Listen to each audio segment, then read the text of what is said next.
ಆಶೀರ್ವಾದ ನೀಡಿ ಅಂತ ಹೇಳ್ತಾ ನಮ್ಮ ಕುರುಷರು ವಿರಾಮ.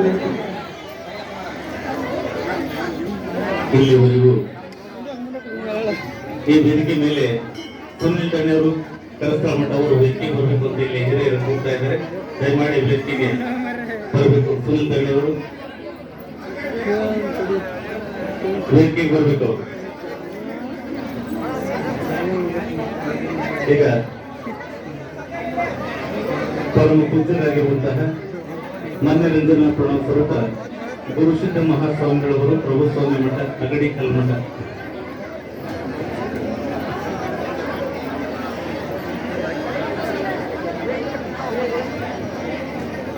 ಪರಮ ಪೂಜ್ಯರಿಂದ ಇಲ್ಲಿ ಆಶೀರ್ವಚನ ನಡೀತದೆ. ಅದೆಲ್ಲರೂ ಶಾಂತ ತಾಯಿ ಈ ತರ ಮಾತಾಡ್ತಿರ್ಲಿಲ್ಲವ ಗುರುಗಳು ಹೇಳಿದ್ ಏನಾದ್ರು ಅರ್ಥ ಆತ ಎಲ್ಲಿ ಹೋದ್ರು ಈ ಸಂತೆ ಕಟ್ಕೊಂಡು ಹೋದ್ರ ಈ ಚಿಂತೆ ನಮ್ಮನ್ನ ಎಲ್ಲೂ ಬಿಡಲ್ಲ ಅಂತ. ದಯಮಾಡಿ ಅಂತ ಪರಮ ಪೂಜ್ಯರು ಸಿಕ್ಕಿರೋದು ನಮಗೆಲ್ಲ ಸೌಭಾಗ್ಯ. ಏನಂತ ಮಾತಾಡ್ತೀರಿ ನಾವು? ಎಷ್ಟು ಮಾತದು ಒಂದು ಪುಣ್ಯದ ಜಾಗದಾಗ ಕುತ್ಕೊಂಡ ಸ್ವಲ್ಪ ಆಶೀರ್ವಚನ ಅಂದ್ರ ಗಮನ ಕೊಡ್ರಿ ತಾಯಿದ್ರ. ದಯಮಾಡಿ ಆ ತರ ಗಲಾಟೆ ಮಾಡಬಾರ್ದು.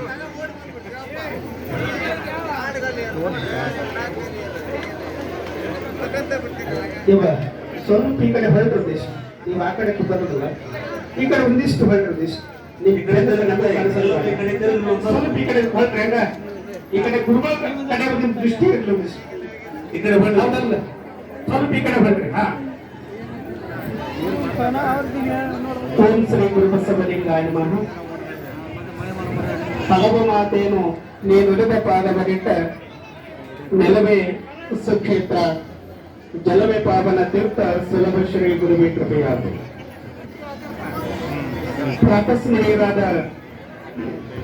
ಬಸವಾದಿ ಶಿವ ಶರಣ ಶರಣೆಯನ್ನು ಸ್ಮರಿಸಿ, ವಿಶ್ವದ ಎಲ್ಲ ಭಾಷ್ಯಕರನ್ನು ಸ್ಮರಿಸಿ, ಪೂಜ್ಯ ಗುರುರ ಪಾದಕರಿಂದ ಭಕ್ತಿಯ ಶರಣ ಸ್ಮರಿಸಿ, ಈ ನೆಲವನ್ನು ಜಲವಾಗಿ ಪಾವನ ಮಾಡಿರ್ತಕ್ಕಂಥ ಮಹಾಮಾತೆ ಗ್ರಾಮದ ಅಧಿದೇವತೆಗಿರ್ತಕ್ಕಂಥ ಗಜಗೌರಿಯಲ್ಲಿ ಭಕ್ತಿಯ ಶರಣ ಸಲ್ಲಿಸಿ, ಮಹಾಯೋಗಿಗಳು ಈ ಕ್ಷೇತ್ರದ ಅಧಿಪತಿಗಳಾಗಿರ್ತಕ್ಕಂಥ ಕರ್ತೃ ಸಿದ್ಧಲಿಂಗೇಶ್ವರನ ಭಕ್ತಿಯಿಂದ ಶರಣ ಸಮರ್ಪಿಸಿ, ಬಸವೇಶ್ವರ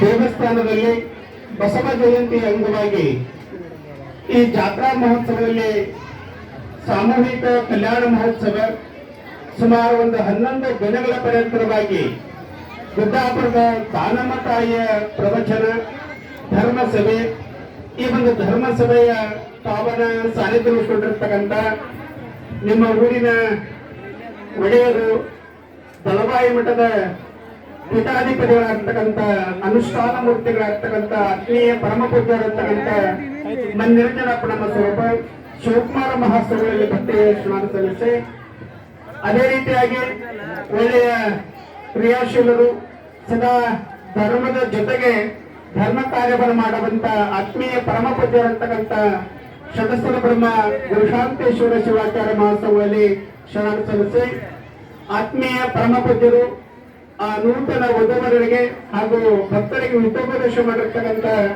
ಆತ್ಮೀಯ ಪರಮ ಪೂಜೆ ಇರ್ತಕ್ಕಂಥ ಪರಮ ಪೂಜೆ ಚನ್ನಬಸವ ದೇವರಲ್ಲಿ ಭಕ್ತಿಗೆ ಶರಣ ಸಲ್ಲಿಸಿ, ಸುಮಾರು 11 ದಿನಗಳ ಪರ್ಯಂತವಾಗಿ ಗುಡ್ಡಾಪುರದ ದಾನಮ್ಮ ತಾಯಿಯ ಪ್ರವಚನಗಳಿರ್ತಕ್ಕಂಥ ಗುರುಪಾದೇಶ್ವರ ಶಾಸ್ತ್ರಿಗಳವರಲ್ಲಿ, ಸಂಗೀತ ಕಲಾ ಬಳಗದವರಲ್ಲಿ, ಈ ಬಸವೇಶ್ವರ ದೇವಸ್ಥಾನದ ಸೇವಾ ಸಮಿತಿಯ ಅಧ್ಯಕ್ಷರಾದಿಯಾಗಿ ಸರ್ವ ಪದಾಧಿಕಾರಿಗಳಲ್ಲಿ, ಸೇವಾರ್ಥಿಗಳಲ್ಲಿ, ದಾಸೋಹ ಕಾರ್ಯಕರ್ತರಲ್ಲಿ, ಒಂಟಿ ಜೀವನದಿಂದ ಜಂಟಿ ಜೀವನಕ್ಕೆ ಪಾದಾರ್ಪಣೆ ಮಾಡುವಂತಹ ನೂತನ ವಧುವರರಲ್ಲಿ, ಆ ನೂತನ ವಧುವರರಿಗೆ ಶುಭವನ್ನು ಕೊಡ್ಲಿಕ್ಕೆ ಬಂದಿರತಕ್ಕಂಥ ಯಾವತ್ತು ತಾಯಿಂದರಲ್ಲಿ, ಶರಣ ಬಳಗದವರಲ್ಲಿ, ಬಂಧು ಬಾಂಧವರಲ್ಲಿ ನಿಮ್ಮೆಲ್ಲರ ಅಂತರಾತ್ಮಕ್ಕೆ ಶರಣ ಶರಣಾರ್ಥಿಗಳು.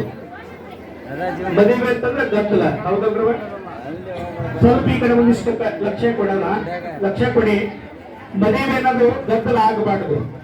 ಯಾಕಂದ್ರೆ ಆ ನೂತನ 7 ಜೋಡಿಗಳು ಹೊಸ ಜೀವನಕ್ಕೆ ಕಾಲಿಡ್ತಾ ಇದ್ದಾರೆ. ಹೊಸ ಜೀವನಕ್ಕೆ ಕಾಲಿಡಬೇಕಂದ್ರೆ ಸಂಸಾರಕ್ಕೆ ಬರೇ ಗದ್ದಲ ಇರ್ತದೆ. ಮನೆಯೊಳಗೆ ಸಂಸಾರ ಹೆಂಗಿರ್ತದ್ರೆ ಶಾಂತಿ ಐತಂದ್ರೆ ನಮ್ಮ ಹಿರಿಯರ ಅಂಬಾರ ಅದರಲ್ಲಿ ಎಂತ ಇರ್ತೀರಿ ಅಂತಂದ್ರೆ ಬರೇ ಗದ್ದಲ ಗದ್ದಲ ಗದ್ದಲ. ಬರೇ ಸಂಸಾರ ಗದ್ದಲ ಆಗೋದು ಬೇಡ. ಇವತ್ತ ಸಾಮೂಹಿಕ ಕಲ್ಯಾಣ ಮಹೋತ್ಸವದಲ್ಲಿ 7 ಜೋಡಿಗಳು ಹೊಸ ಜೀವನಕ್ಕೆ ಕಾಲಿಡ್ತಾ ಇದ್ದಾವೆ. ಅದು ವಿಶೇಷವಾಗಿ ಬಸವ ಜಯಂತಿಯ ಅಂಗವಾಗಿ, ಅಕ್ಷಯ ತೃತೀಯ ಅಂಗವಾಗಿ, ಬಸವಣ್ಣನವರ ಹುಟ್ಟುಹಬ್ಬದ ನಿಮಿತ್ತವಾಗಿ ಇವತ್ತ ಹೊಸ ಜೀವನಕ್ಕೆ ಆ ನೂತನ ಜೋಡಿಗಳು ಕಾಲಿಡ್ತಾ ಇದ್ದಾವೆ. ಇವತ್ತು ನಾವೆಲ್ಲ ವಿಚಾರ ಮಾಡಬೇಕಾಗ್ತದೆ. ನಮ್ಮ ಧರ್ಮದ ಸನಾತನ ಧರ್ಮದ ಪರಂಪರೆಯೊಳಗೆ ಗೃಹಸ್ಥಾಶ್ರಮಕ್ಕೆ ವಿಶೇಷವಾದ ಪ್ರಾಧಾನ್ಯತೆಯನ್ನು ನಮ್ಮ ಹಿರಿಯರು ಕೊಟ್ಟಿದ್ದಾರೆ. ಅದಕ್ಕೆ ಹೇಳಿದ್ರು ಧನ್ಯೋ ಗೃಹಸ್ಥಾಶ್ರಮ ಅಂತಂದ್ರು, ಧನ್ಯೋ ಸನ್ಯಾಸ ಆಶ್ರಮ ಅಂದಿಲ್ಲ. ನೋಡ್ರಿ ನಮ್ಮ ಹಿರಿಯರು ಬಹಳ ಜಾಣರು. ಧನ್ಯೋ ಗೃಹಸ್ಥಾಶ್ರಮ ಅಂತಂದ್ರು. ಧನ್ಯ ಗೃಹಸ್ಥಾಶ್ರಮ ಅಂತಂದ್ರೆ ಸಂಸಾರದಿಂದುಕೊಂಡು ಶಿವ ಸಾಹಿತ್ಯನಂತ ಪಡೆಯುವಂತ ಯಾವ್ದಾದ್ರೂ ಒಂದು ಧರ್ಮ ಇದ್ರೆ ಅದು ಸನಾತನ ಹಿಂದೂ ಧರ್ಮ ಅಂತೇಳಿ ನಮ್ಮ ಹಿರಿಯರು ಹೇಳಿರ್ತಕ್ಕಂಥ ಮಾತು ಅನ್ನುವಂತ ಮಾತು. ಅದಕ್ಕೆ ಹೇಳಿದ್ರು ಸಂಸಾರ ಇಟ್ಟುಕೊಂಡು ಶಿವ ಸಾಹಿತ್ಯ ಅಂದ್ರೆ ಭಗವಂತನ ಒಲಿಸ್ಕೊಳ್ಬೇಕಂತಂದ್ರೆ ಸಂಸಾರ ಇಟ್ಟುಕೊಂಡು ಶಿವ ಸಾಹಿತ್ಯನ ಪಡೆಯುವಂತ ಧರ್ಮ. ಅದಕ್ಕೆ ಹೇಳಿದ್ರು ಆ ಭಗವಂತನ ಒಲಿಸ್ಕೊಳ್ಬೇಕಂತಂದ್ರೆ ಗುಡಿ ಗುಂಡಾರಕ್ಕೆ ಹೋಗಿ ತಪಸ್ಸು ಮಾಡೋದಲ್ಲ, ಅಡವಿಗೆ ಹೋಗಿ ತಪಸ್ಸು ಮಾಡೋದಲ್ಲ, ಹಿಮಾಲಯಕ್ಕೆ ಅಲ್ಲಿ ಹೋಗಿ ತಪಸ್ಸು ಮಾಡೋದಲ್ಲ, ಭಗವಂತ ಒಲಿಸ್ಕೊಳ್ಳೋದಲ್ಲ.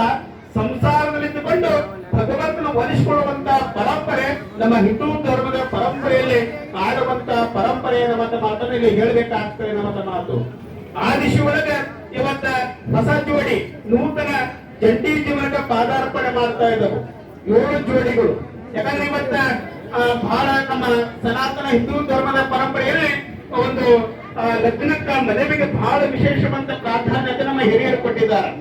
ಏನೋ ಗುರುವಿನ ಸಮ್ಮುಖದಲ್ಲಿ, ಗುರು ಹಿರಿಯರ ಸಮ್ಮುಖದಲ್ಲಿ ಸಪ್ತಪದಿಯನ್ನು ತುಳಿದಿರ್ತಕ್ಕಂಥ ಹೆಣ್ಣು ಮತ್ತು ಗಂಡು ಜೀವನದಲ್ಲಿ ಎಷ್ಟೇ ಕಷ್ಟ ಬರಲಿ, ಎಷ್ಟೇ ನೋವು ಬರಲಿ, ಎಷ್ಟೇ ನಲವು ಇರಲಿ, ಎಷ್ಟೇ ಸಂತೋಷ ಇರಲಿ, ಜೀವನ ಇರೋ ತನಕ ಸಂಸಾರ ಮಾಡ್ಕೊಂಡು ಹೋಗ್ಬೇಕಂತ ಒಂದು ಗುರುತರವಾಗಿರ್ತಕ್ಕಂಥ ಜವಾಬ್ದಾರಿ ಆ ದಂಪತಿಗಳಲ್ಲಿ ನಾವು ಕಾಣಬೇಕಾಗ್ತದೆ. ಯಾಕಂದ್ರೆ ನಮ್ಮ ಭಾರತದ ಪರಂಪರೆಯೊಳಗ ಈ ಒಂದು ಮದುವೆ ಅಂತಂದ್ರೆ ಬಹಳ ಪವಿತ್ರವಾಗಿರ್ತಕ್ಕಂಥ ಪರಂಪರೆ. ಅದೇ ಹೊರದೇಶದಲ್ಲಿ, ಹೊರದೇಶ ಅಂದ್ರೆ ಪಾಶ್ಚಿಮಾತ್ಯ ಸಂಸ್ಕೃತಿಯಲ್ಲಿ ನಾವು ನೋಡ್ತೇವೆ. ಮದುವೆ ಅಂತಂದ್ರೆ ಹಂಗ ಮುಂಜಾನೆ ಏನ್ ಮಾಡ್ತಾರಂತಂದ್ರೆ ಹೆಣ್ಣು ನೋಡ್ತಾರಂತ, ಮಧ್ಯಾಹ್ನ ಲಗ್ನ, ಸಾಯಂಕಾಲ ನೀನ್ಯಾರು ನಾನ್ಯಾರು. ಹೌದಲ್ರ? ನಮ್ಮ ಹೊರದೇಶದಲ್ಲಿ ನಾವು ನೋಡ್ತೇವೆ. ಆದ್ರೆ ನಮ್ಮ ಪರಂಪರೆಯೊಳಗ ಏನು ಗುರುವಿನ ಸಮ್ಮುಖದಲ್ಲಿ ಸಪ್ತಪದಿಯನ್ನು ತುಳಿದಿರ್ತಕ್ಕಂಥ ಗುರುವಿನ ಆಶೀರ್ವಾದದ ಮೂಲಕವಾಗಿ ಸಪ್ತಪದಿಯನ್ನು ತುಳಿದಿರ್ತಕ್ಕಂಥ ಹೆಣ್ಣು ಮತ್ತು ಗಂಡು ಜೀವನ ಇರೋ ತನಕ ಸಂಸಾರ ಮಾಡ್ಕೊಂಡು ಹೋಗ್ಬೇಕು.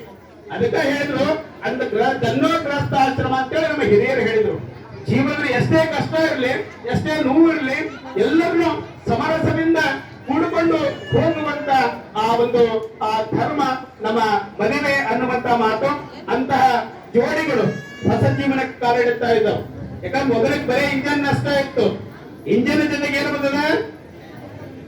ಡಬ್ಬಿ ಬಂದದ, ಬೋಗಿ ಬಂದದ. ಇಂಜನ್ ಮತ್ತು ಡಬ್ಬಿ ಸರಿಯಾದ ಮಾರ್ಗದಲ್ಲಿ ಹಳಿ, ಸರಿಯಾದ ಮಾರ್ಗದ ಹಳಿ ಅಂತಂದ್ರೆ ಗುರು ಹೇಳಿರ್ತಕ್ಕಂಥ ಮಾರ್ಗದಲ್ಲಿ ಆ ಸಂಸಾರ ಬಂಡಿಯನ್ನು ಕರ್ಕೊಂಡು ಹೋಗ್ಬೇಕು. ಸಂಸಾರ ಬಂಡಿ ಕರ್ಕೊಂಡು ಹೋಗ್ಬೇಕಂದ್ರೆ ಖಾಲಿ ಬಂಡಿ ಕರ್ಕೊಂಡು ಹೋಗೋದಲ್ಲ, ತುಂಬಿದ ಬಂಡಿ. ತುಂಬಿದ ಬಂಡಿ ಅಂತಂದ್ರೆ ಮನೆಯಲ್ಲಿರ್ತಕ್ಕಂಥ ಅತ್ತೆ, ಮಾವ, ನೆಗಂಡಿಯರು, ಬಂಧು ಬಾಂಧವರು, ಪ್ರೀತಿ, ಬಂಧುತ್ವ ಎಲ್ಲವನ್ನು ಕರ್ಕೊಂಡು ಹೋಗುವಂತ ಗುರುತರವಾಗಿರುವ ಜವಾಬ್ದಾರಿ ಆ ಹೆಣ್ಣಿನಲ್ಲಿ ನಾವು ಕಾಣಬೇಕಾಗ್ತಾ ಇರುವಂತ ಮಾತು. ಆ ಹೆಣ್ಣು ಎಲ್ಲೇ ಒಂದು ಹೆಣ್ಣು ಹುಟ್ಟಿರ್ತದೆ. ಹೌದಲ್ವ? ನೀವು ಹೊಸದಾಗಿ ಮನೆಗೆ ಹೋಗಿರ್ತೀರಿ, ಗೊತ್ತಿಲ್ಲ ಕೂನಿಲ್ಲ ಆ ಮನೆಯನ್ನು, ಆ ಗೊತ್ತಲ್ಲ ಕೂಲಿರ್ತಕ್ಕಂಥ ಮನೆಗೆ ಹೋಗಿ ಆ ಮನೆಯನ್ನು ಬೆಳಗುವಂತ ತ್ಯಾಗಮಯಿ ಆ ಹೆಣ್ಣನ್ನೇ ನಾವು ಕಾಣುತ್ತೇವೆ. ಅದಕ್ಕೆ ನಮ್ಮ ಹಿರಿಯರು ಹೆಣ್ಣನ್ನು ಎದಕ್ಕೆ ಹೋಲಿಸಿದ್ರು? ಭೂಮಿ ತಾಯಿಗೆ ಹೋಲಿಸಿದ್ರು. ಸಹನಾಶಕ್ತಿ ಆ ಒಂದು ಹೆಣ್ಣನ್ನು ಭೂಮಿ ತಾಯಿಗೆ ಹೋಲಿಸಿದಕ್ಕೆ ಇವತ್ತ ಆ ಹೆಣ್ಣು ಮತ್ತೊಂದು ಮನೆಯನ್ನು ಬೆಳಗುವಂತ ಕಾರ್ಯವನ್ನು ಆ ತಾಯಿ ಮಾಡ್ತಾ ಇದೆ. ಆ ದಂಪತಿಗಳು ಇರುವರು ಗುರುವಿನ ಆ ಮನೆಯಲ್ಲಿರ್ತಕ್ಕಂಥ ಹಿರಿಯರ ಒಂದು ಆಶೀರ್ವಾದದ ಮೂಲಕವಾಗಿ, ಅವರ ಮಾರ್ಗದರ್ಶನದ ಮೂಲಕವಾಗಿ ಆ ದಂಪತಿಗಳು ಹೊಸ ಜೀವನವನ್ನು ನಡೆಸಲಿ ಅನ್ನುವಂತ ಮಾತನ್ನು ತಿಳಿಸ್ತಾ ಅದನಿಗೆ ಇವತ್ತ ಹೇಳಲಿಷ್ಟೇ, ನೂತನ ವಧುವಿನ ಕಿವಿ ಮಾತು ಹೇಳಲಿಷ್ಟೇ. ಯಾಕಂದ್ರೆ ಇವತ್ತ ಬರೇ ನಾ ಹೇಳಿದ್ನಲ್ಲ, ಈ ದೇಹದೇ ಕೊಡೋದಲ್ಲ, ಮನಸ್ಸುಗಳು ಮಿಲನ ಆಗಬೇಕು. ಇವತ್ತ ಶಾಸ್ತ್ರಗಳವರವರಿಗೆ ಏನ್ ಮಾಡ್ತಾರ? ಅಕ್ಷತೆ ತಾಳಿ ಕಟ್ಟದಿ ಯಾಕಡೆ ಕುಂದಿಸ್ತಾರ? ಅವ್ರನ್ನ ಮೊದಲಿಗೆ ಬಲಭಾಗಕ್ಕಿದ್ರು, ಮತ್ತೆ ಈ ಬಡಗೆ ಯಾಕಡೆ ಕುಂದಿಸ್ತೀರಿ? ಎಡಭಾಗಕ್ಕೆ. ಎಡಭಾಗಕ್ಕೆ ಏನದ? ನಿಮ್ಮ ಹೃದಯದ ಅರ್ಧಾಂಗಿ, ನಿಮ್ಮ ಹೃದಯದೊಳಗ ಸ್ಥಾನ ಕೊಡಬೇಕಂತೇಳಿ ಅದಕ್ಕೆ ಹೇಳ್ತಾರೆ. ಅದಕ್ಕೆ ನಾನು ಹೇಳಿದೆ, ದೇಹ ದೇಹ ಕೂಡೋದಲ್ಲ, ಮನಸ್ಸುಗಳು ಮಿಲನ ಆಗಬೇಕು, ಹೃದಯಗಳ ಮಿಲನ ಆಗ್ಬೇಕು. ಅದಕ್ಕೊಬ್ಬ ಕವಿ ಹೇಳ್ತಾನ, ಹಾಡಿನ ಮೂಲಕವಾಗಿ ಹೇಳ್ತಾನ, ಬಹಳ ಸುಂದರವಾಗಿ ಹೇಳ್ತಾನ, ರಾಜನಿಗೂ ರಾಣಿಗೂ ಮುನಿದೋದರ ಮನಸ್ಸು. ನೋಡ್ರಿ ಎಂತ ಮಾತಲ್ಲ, ರಾಜನಿಗೂ ರಾಣಿಗೂ ಮುನಿದೋದರ ಮನಸ್ಸು, ಅರಮನೆಯೊಳಗ ಏನೈತು ಸೊಗಸು. ಒಬ್ಬ ಕವಿ ಹೇಳ್ತಕ್ಕಂತ ಹಾಡು ನೀವೆಲ್ಲ ಹಾಡು ಕೇಳಿರಿ. ರಾಜ ರಾಣಿ ಅದಾರ. ರಾಜ ರಾಣಿ ಅಂತಂದ್ರೆ ಅರಮನೆ, ಮುತ್ತು ವಜ್ರ ವೈಡೂರ್ಯ, ಮೃಷ್ಟಾನ್ನ ಭೋಜನ, ಕಾಳುಗಳು ಎಲ್ಲವದವು. ಆದ್ರೆ ಅಲ್ಲಿ ಏನಾಗ್ಯದ, ರಾಜ ಮತ್ತು ರಾಣಿಗೆ ಹೃದಯ ಬಡದು ಹೋಗ್ಯದ, ಪ್ರೀತಿ ಬಡದು ಹೋಗ್ಯದ. ಆ ಹೃದಯ ಪ್ರೀತಿ ಬಡದು ಹೋದ್ರೆ ಅವ್ರು ತೆಗೆದುಕೊಂಡು ಏನ್ ಮಾಡಕ್ಕಾಗತ್ತಂದ್ರೆ, ಅದಕ್ಕೆ ನಾನು ಹೇಳಿದೆ, ದೇಹ ದೇಹ ಕೂಡೋದಲ್ಲ, ಮನಸ್ಸುಗಳು ಮಿಲನ ಆಗಬೇಕು. ಹೃದಯಗಳ ಮಿಲನ ಆದಾಗ ಮಾತ್ರ ಆ ಸಂಸಾರ ಅನ್ನುವಂತ ಒಂದು ಬಂಧುತ್ವ ಬಹಳ ಜಾಗೃತಿಯಾಗಿ ಹೋಗ್ತದೆ ಅನ್ನುವಂತ ಮಾತು.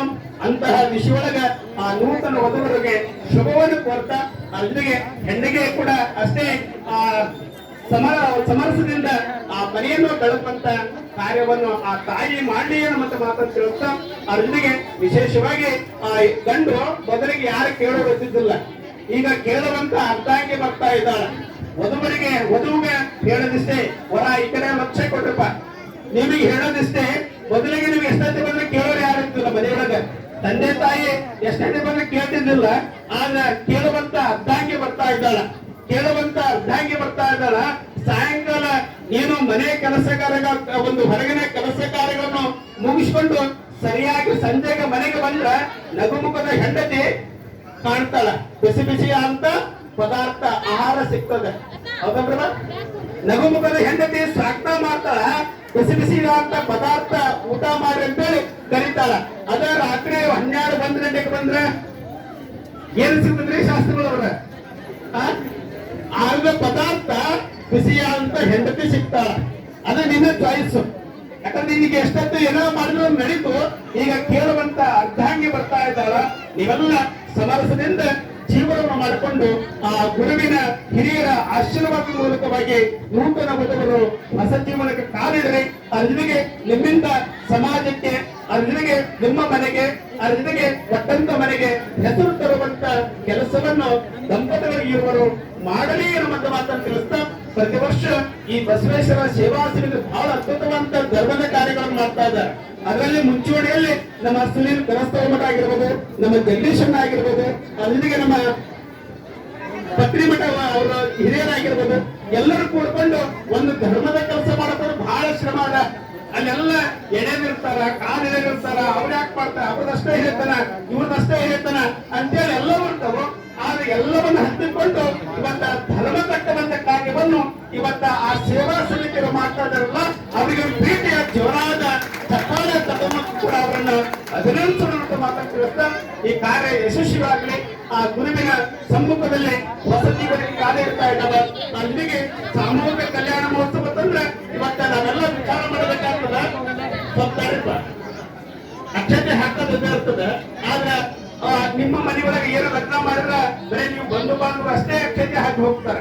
ಆದ್ರೆ ಸಾಮೂಹಿಕ ಕಲ್ಯಾಣ ಮಹೋತ್ಸವದಲ್ಲಿ ಬರೀ ಬಂಧು ಬಾಂಧವರು ಅಷ್ಟೇ ಬರುತ್ತಲ್ಲ, ಇಷ್ಟೆಲ್ಲ ಗುರುಗಳ ಸಮ್ಮುಖದಲ್ಲಿ ಅದ್ರಿಗೆ ಬೇರೆ ಬೇರೆಯಿಂದ ಬಂದಿರತಕ್ಕಂತ ಭಕ್ತರ ಸಮ್ಮುಖದಲ್ಲಿ ಆ ನೂತನ ವಧುವರು ಹೊಸ ಜೀವನಕ್ಕೆ ಕಾಲಿಡ್ತಾ ಇದ್ದಾರೆ. ಆ ನೂತನ ವಧುವರಿಗೆ ಶುಭವನ್ನು ಕೋರಿ ಈ ಕಾರ್ಯಕ್ರಮ ಯಶಸ್ವಿಗೊಳಿಸಿರ್ತಕ್ಕಂಥ ಎಲ್ಲ ಸೇವಾ ಸಮಿತಿಗಳು ಕೂಡ ಶುಭವನ್ನು ಕೋರಿ, ನಿಮ್ಮೆಲ್ಲರೂ ಕೂಡ ಶುಭವನ್ನು ಕೋರಿ ನನ್ನ ಮಾತುಗಳಿಗೆ ವಿರಾಮವನ್ನು ಕೊಡ್ತಾ ಇದ್ದೇನೆ.